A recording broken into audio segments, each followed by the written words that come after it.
ఉన్నదంతా పరమాత్మతత్వం, భగవతత్వం ఆర్ బ్రాహ్మణ్ ఆ శక్తి తప్ప ఇంకొకటి ఏమీ లేదు.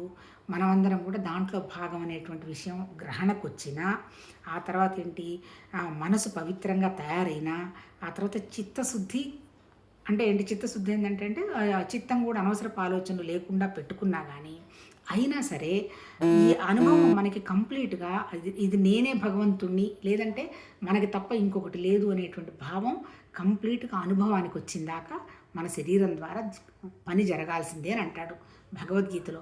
అంటే అంతే కదా! అంటే ఎప్పుడు ఎన్నాళ్ళు చెయ్యాలి అంటే నీకు ఈ ఉపాధి ఉన్నంత కాలం మనం జ్ఞానానికి సముపార్జన చేసుకోవడం కోసం గాని జ్ఞాన సముపార్జన అంటే ఏం లేదు. నేర్చుకుంటూ పోతూ ఉండడమే. నేర్చుకుంటూ ఎప్పుడు పోతూ ఉంటాము? మనకి అహం లేనప్పుడు మాత్రమే మనం నేర్చుకుంటూ పోతాము. అహం ఉందనుకోండి ఎంతసేపటికి మనకు చెప్పటానికి ఇష్టం కానీ నేర్చుకోవటానికి ఇష్టం ఉండదు. ఒకవేళ ఏంటి ఎవరికన్నా తెలిసిన వాళ్ళకి ఏదన్నా నాకు తెలియదు అని అడుగుదామంటే మళ్ళీ మొహమాటం. అందుకని ఎంతసేపటికి ఏంటి తెలుసని ఏదో నాకు తెలిసి తెలియకుండా ఏదో మాట్లాడుకోవటానికి పోవడానికి ఎక్కువ ఇష్టపడుతూ ఉంటాం. దానికి కారణం ఏంటి? అహం అన్నమాట. అంటే ఏంటి ఈ భగవతత్వం మనకు అనుభవానికి వచ్చింది అనడానికి ఏంటి అంటే కంప్లీట్గా మన మనసు చెప్తున్నాను కదా ప్యూరిటీ అయిపోయి ప్రశాంతంగా మనం కానీ మన చుట్టుపక్కల కానీ ప్రశాంతంగానే ఉండడం జరుగుతూనే ఉంటుంది.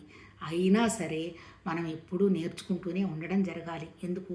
ఈ ఉపాధి ఉన్నంత కాలం అనమాట. ఆ తర్వాత ఇంకా ఏంటి ఆ భగవతత్వం కంప్లీట్గా ఫుల్గా అనుభవానికి వచ్చిందని చెప్పడానికి కూడా ఏం లేదు. అంతే కదా!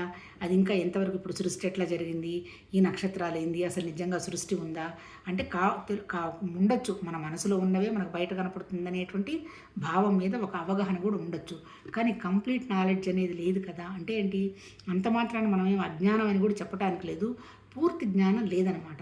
ఆ పూర్తి జ్ఞానం అనేటువంటి విషయం అవగాహన ఉన్నంత వరకు ఈ శరీరం ద్వారా జరుగుతున్న ప్రతి పని పరమాత్మతత్వం పని అనేటువంటి లాభం నాకు సంబంధం లేదు, అంతా ఆయనకు సంబంధించింది అనేటువంటి విషయంగా శరీరం ద్వారా పని జరుగుతూనే ఉండాల్సిందే. కాకపోతే ఫలితం గురించి పట్టించుకోకూడదు. ఆ తర్వాత అంతా ఏంటి అంటే ఇంకా చెప్పాలంటే ఆ రాగద్వేషాలన్నీ కూడా మనము మన మనసులో నుంచి అన్నీ తీసేయగలగాలి. అంటే ఏంటి దాన్నే కర్మ సన్యాసం అన్నాడనమాట. అన్ని ద్వంద్వాలే కదా, నాకు అది ఇష్టం నాకు ఇది ఇష్టం అని. కొంతవరకు అంటే ఏంటి ఇంద్రియాలు ఉన్నంత వరకు మనం చూడడం తప్పదు, ఆ తర్వాత వినడం తప్పదు. కానీ మళ్ళీ దానికి రెస్పాండ్ అయ్యి మాట్లాడామనుకోండి మళ్ళీ మన మనసు పనిచేస్తున్నది అని అర్థం. అంటే ఏంటి ప్రతి నిమిషం కూడా మనం మన మనసు మీద ఎటువంటి ముద్రలు పడకుండా రిలాక్సింగ్గా అది ఇష్టం ఇది ఇష్టం వాళ్ళు మంచివాళ్ళు వీళ్ళు మంచివాళ్ళు అనేటువంటి భావన లేకుండా మనకిచ్చినటువంటి ప్రతి పని మన ద్వారా జరుగుతున్న ప్రతి పని పరమాత్మతత్వ భావం అనేటువంటి విషయంగా ఉండడమే